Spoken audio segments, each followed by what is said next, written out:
Hey YouTube, I got a shot of a pal's guitar, a Yamaha, and I'm a big Yamaha fan these days. This is a Revstar. What was it again? It was a 420 RS420. So the 4, going by the Yamaha model number system, 4 about 400 quid. The 2 is for 2 humbuckers, and the 0 is for no single coils. So that kind of works with this. Actually, I've got I'm looking up the website just now. They're actually a wee bit under 400 quid, but it's as an approximate value. Yeah, so I've not actually done anything to this at all. I literally picked it up, gave it a wee tune. It was actually in tune, and it came out a gig bag, so that means it must really stay in tune. See what it sounds like. So I've not adjusted anything. Literally just plugged it into my wee laney there with the Trace Elliott cabinet. This is the neck pickup.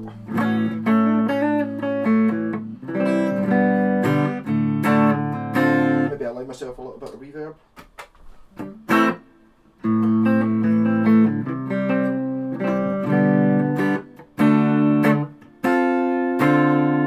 Both pickups.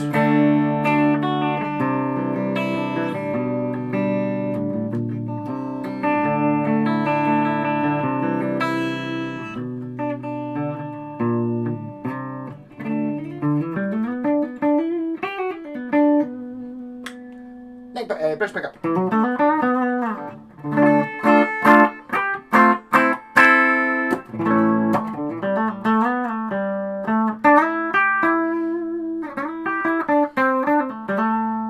Tone.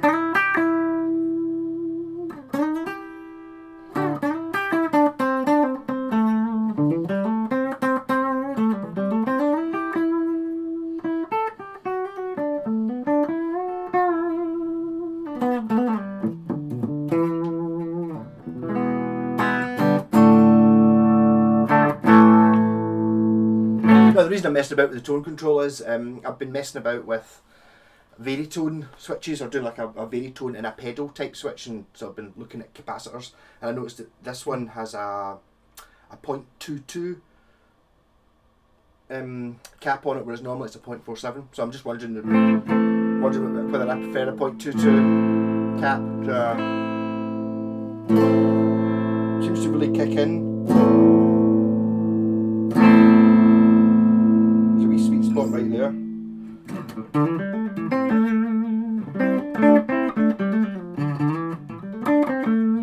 It's also got a thing called a dry switch, which I've never turned on, so I don't know what it does, but it uses a cap. Again, it's like a high pass filter, and I've already measured it and stuff, so I can now fit this. If it turns out to be a good thing, I can now fit this to other guitars if I want. Just blatantly steal it. So it'll be interesting to see what that does. It's meant to sound like a coil tap, but it's not a coil tap. And because it's not a coil tap, it works for single coils and P90s as well. So I don't know. I mean, I'll try that in a minute. I kind of want to talk about the guitar a wee bit first. So it's the scale length. All these things will be on the spec sheet, so you probably don't need to know the scale length and stuff. They still make the guitar. I think they still make the guitar. I don't know when this one's from. Yamaha don't use a serial number system with the first 2 numbers of the year, which is annoying. So I'm guessing this might be sort of new, or maybe a couple of years old. It certainly looks brand new. So we've got, as always with Yamaha, good tuners. Quite a cool. I quite like the logo on the headstock, just having a wee metal badge with the crossed tuning forks on it. That's pretty cool. It's a set neck there. A wee bit kind of got an angle on it as well, so it's easier to come in at from this side. Quite nice. Bit of a belly contour there. It's a really cool gold, vintage goldy colour. Kind of reminds me of the anodized. I wonder, it may actually be called. The colour could be called anodized. It kind of looks like the old Fender, and my Schecter P-Bass has it, like the anodized scratch plates you get on P-Basses and the old Strats, and I think Music Masters and stuff had them. It's kind of that sort of brassy, anodized-y, goldy look. Volume and a tone, 3-way lever switch. It's a Yamaha, so it's got like a stylized tip on the 3-way lever switch, which is rather nice. I love it when Yamaha do that sort of thing. Same with the knobs. These knobs are probably designed for this guitar. They're nice though, metal knobs with a sort of knurl bit on them, and they're because they've got like a grip bit on the top and not on the bottom. They're really easy for lifting up to engage the dry switch, which we don't yet know whether it's actually ever going to use the dry switch, whether it's a good thing or not. Yeah, so it's quite stylish. I was reading, I just went onto this, clicked on this. Drawing inspiration from London and Tokyo's vintage street racing motorbikes. So you can kind of sort of see that. I felt Yamaha had done that with their this guitar here, which is one of my favourites just now. But apart from being the vintage London and Tokyo's vintage street racing motorbikes, it was like, you know, what was, I can't remember, you know, like, I don't even know what you call it, not motocross, you know, more like your sort of, you know, the big 1000cc things that do 200 mile an hour type motorbikes. I think designed that one, whereas this would be the ones where they made their sort of Harley Davidson-y looking. I'm a total noob in motorbikes, I know nothing. But I do know that Yamaha make kind of sort of vintagey looking, more Harley Davidson-y ones, and then they do the ones that look like that guitar. You know, it looks like a spaceship, a bit like, you know, like something out of Star Wars. Being the two different types of, the two different types of motorbike I know. Anyway, I digress. Yeah, so diverse lineup interested UK as characters who play them. Yeah, so I'm going to mess about with this, see what this switch does. So that's the neck pickup, and well, it doesn't have a single coil mode, so it's as a humbucker. So this switch should make it sound like a single coil.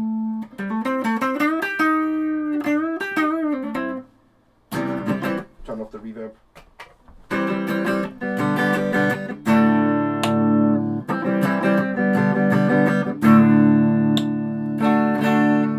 It does with the bridge pickup. So that's bridge with the switch on.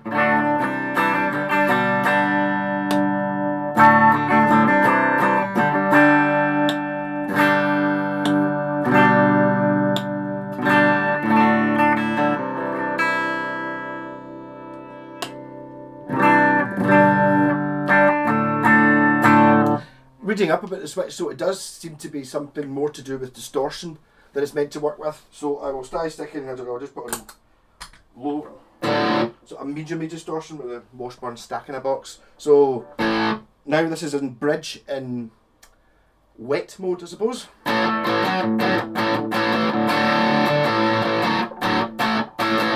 That sounds pretty good actually, doesn't it?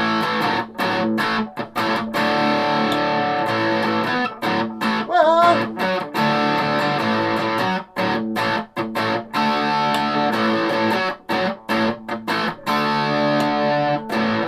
should stand a bit further back so you can see whether it's up. So it's on.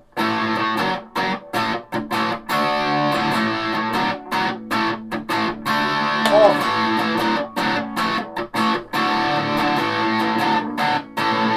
I reckon it is actually sort of doing, it is making it sound more like a single coil than it does. So no switch engaged, both pickups.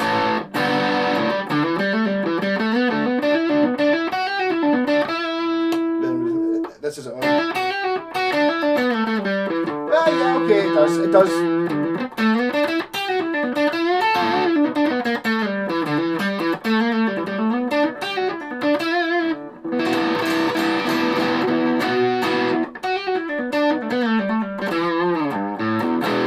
It feels very familiar, this guitar.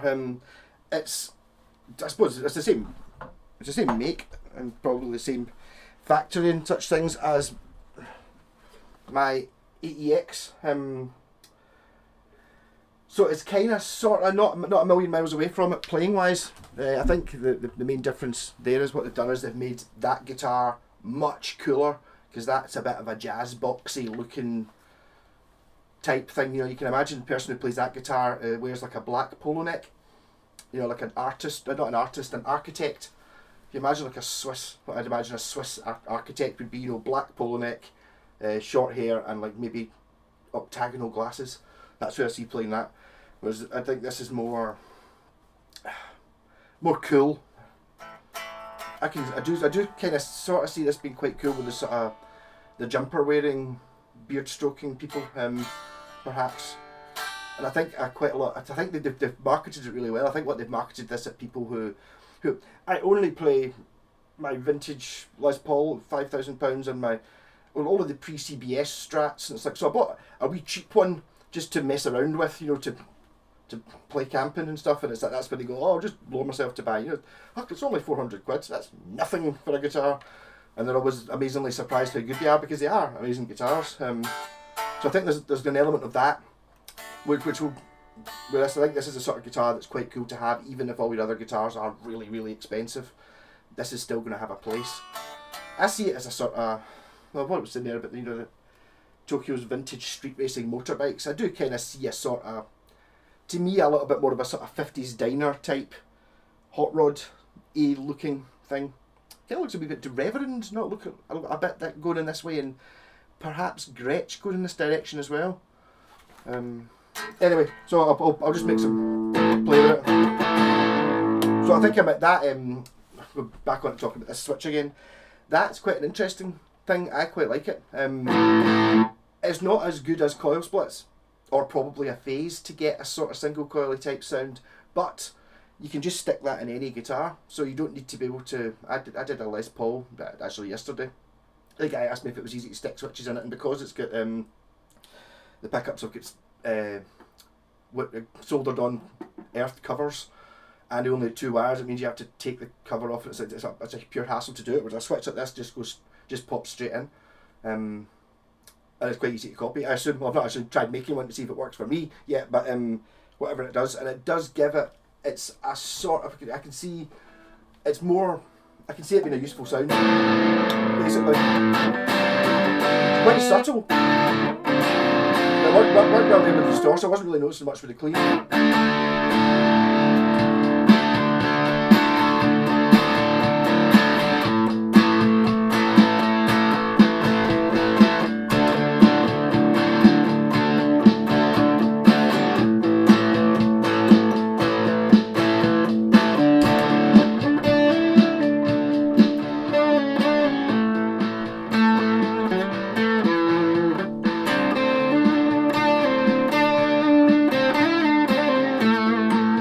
Neck, full humbucker, distortions on now.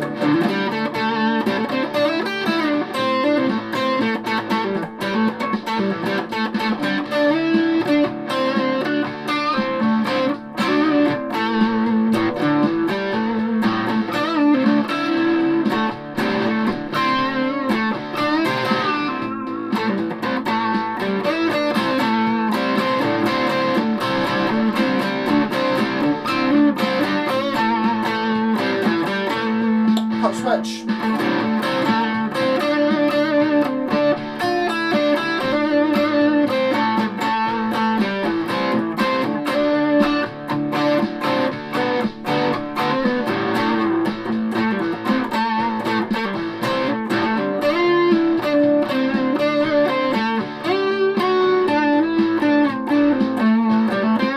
Both pickups with the kill switch on.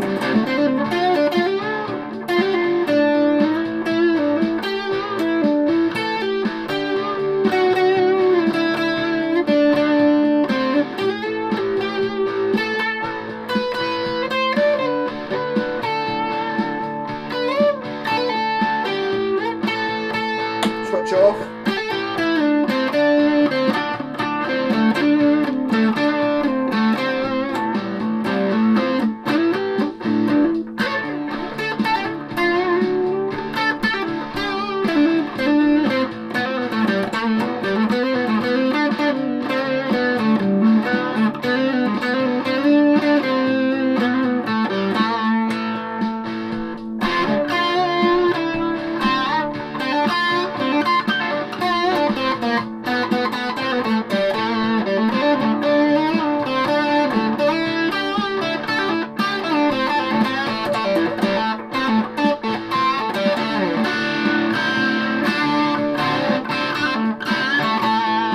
Switch on.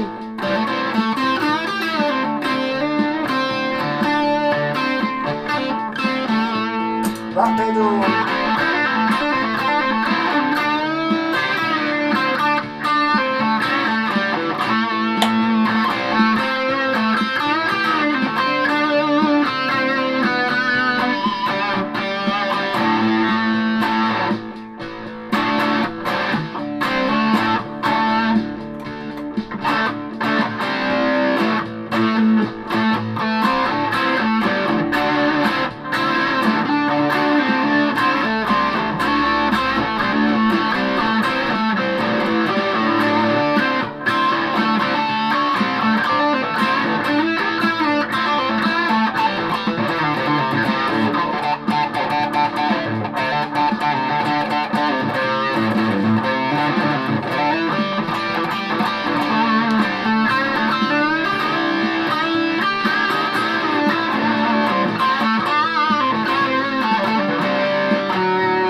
I went to another shop with the clean on see if just thinking normally when I'm messing about I always feel that I kind of want single coil sound better for the not better single coil sound better clean than humbuckers do. It's kind of different thing you're going for. So I would have thought that the most use for having a switch like something like a coil split or a phase is when you're using it clean. It does make a difference to the like a more subtle difference when you're playing like with distortion, but it's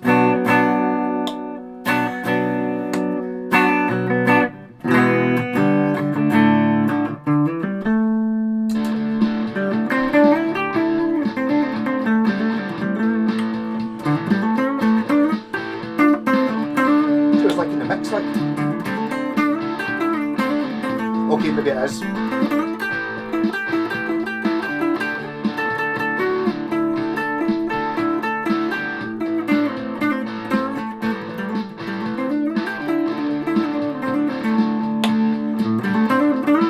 It does sound sort of like a coil split.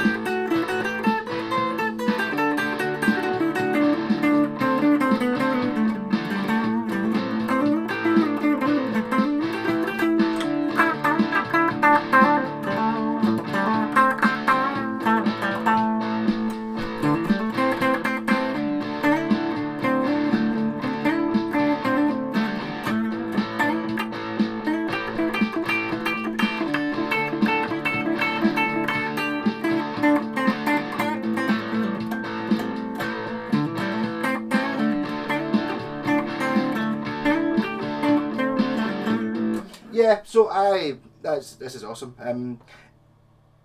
I'm playing it similar to the way I play that my jazzy looking one, the EX. It's kind of making me play more chordy. I don't know what it is. Is it something? Well, as I said, I picked it up. I think the neck dimension is very similar to that guitar. I think that's about all there is in comparison with it. That's a hollow body and it's got mini humbuckers, and this is solid. And so it's not really the same, but something to do with the neck or the radius of the fingerboard or something just seems to make it dead good for battering out chords. You know, so there I was kind of doing sort of more instead of doing like sort of more metal-y type things. Maybe that's just partly to do with just what it looks like. I'm playing it the way I'm trying to get the sounds that I think it should sound like just by looking at it.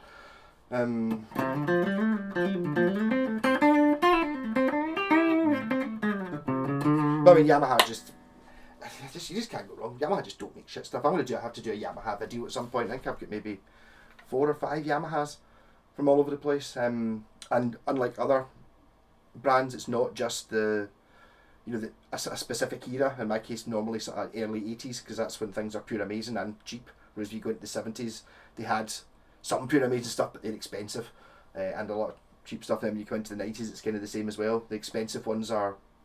The good ones are expensive and the cheap ones are rubbish. Whereas early 80s, but that doesn't really apply to Yamaha. They just seem to always be good. It doesn't even matter where it's come from. This one's Indonesian. I think my white one might be Taiwan. Is it Taiwan? It might be Indonesian as well. Whatever, it doesn't matter. Yamaha just seem to be for what you pay for them. You know, I mean, you're talking here about. I was looking at this. It wasn't as expensive as I thought. It was, and this is direct from their website, so I don't know. This might have postage and stuff on it. So I reckon this is a Revstar RS420 black steel, 377 quid. Doesn't seem like an awful lot for like a obviously super giggable guitar. So the cheapest one there is 336. I don't know, it's a 320. I don't know what the difference between a 320. It can't be much because there's a Revstar RS320 for 367, and for an extra tenner you can get a 420, so it's maybe not a huge gap in it. I wonder if maybe the cheaper one doesn't have binding on it. And I'd imagine this keeps going.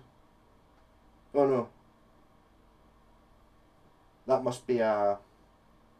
I don't really know what I'm looking at here. I think that this might be... It does say in stock. Black steel.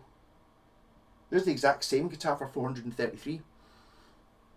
Yeah, so this is a YamahaMusicLondon.com, which I assume is the official Yamaha website. So that's kind of interesting. You can seem to be able to buy the exact same guitar I don't see any obvious differences without going into it.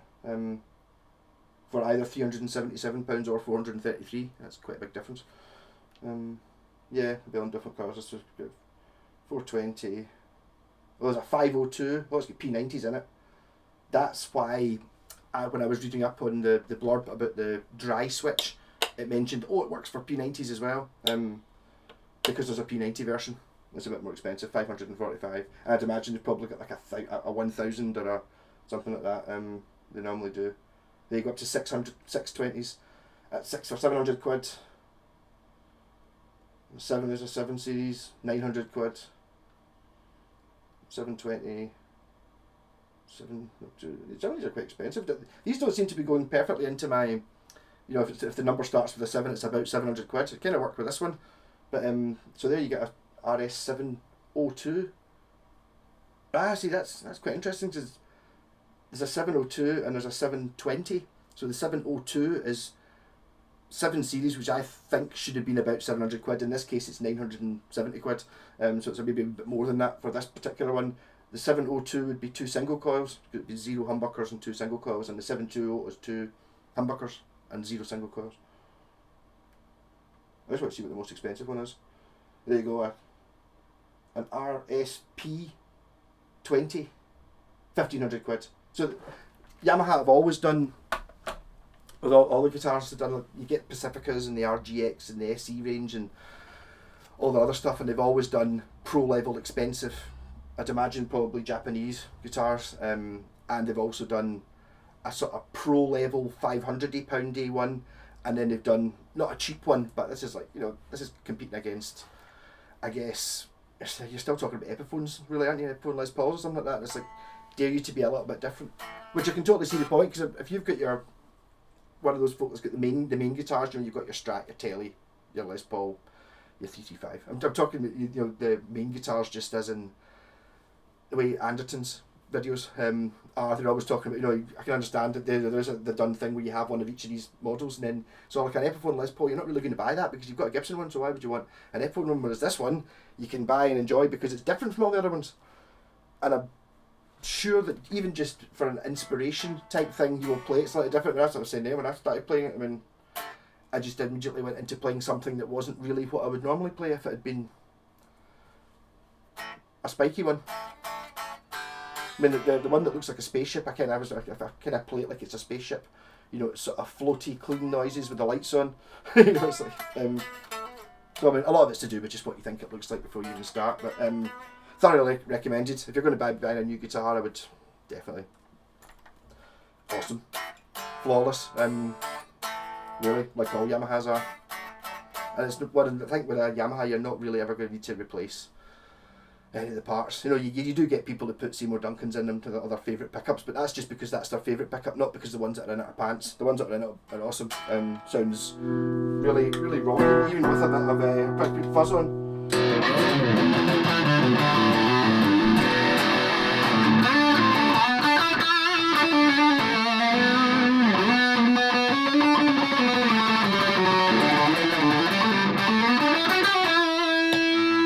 Switch on.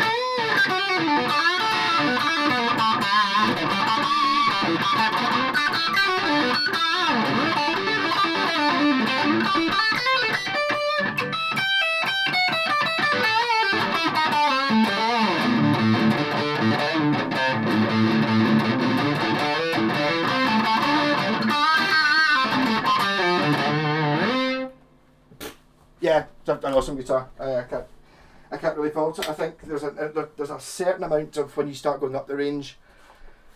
No, this is not the bottom. I think the bottom one's probably pretty much exactly the same guitar, apart from it won't have as nice a paint job and it might not have binding. And then when you start going up a bit more, you probably find you end up with binding on the neck and the headstock and things like that. But I mean, as a concept, this is just it. And I think even the cheaper one's not that much cheaper, since it's only like 20 or 30 quid cheaper. I'd imagine it's probably exactly the same but a different colour and possibly without this binding.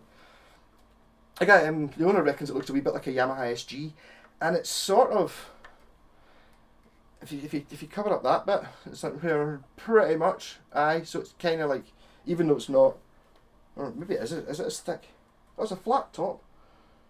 There you go. I'll going right into the details. That's me just noticed just now it's not a carved top. I just assumed it was. So that's why it doesn't seem as thick as a Les Paul. It seems sort of slightly thinner, or a Les Paul or one of these things.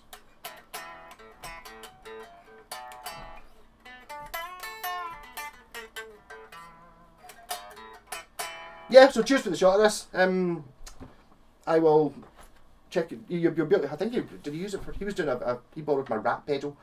He's going to do he's got other versions of rat pedals. Going to do a video on it. So if you check him out, T-Gun Music Channel on YouTube. I put the link down in the last video or one of the videos before, or if you can't find it, I'll tell you. If I remember to put it in, I'll put it down there. And I think I'm pretty sure he was trying out fuzz pedals with this guitar, maybe.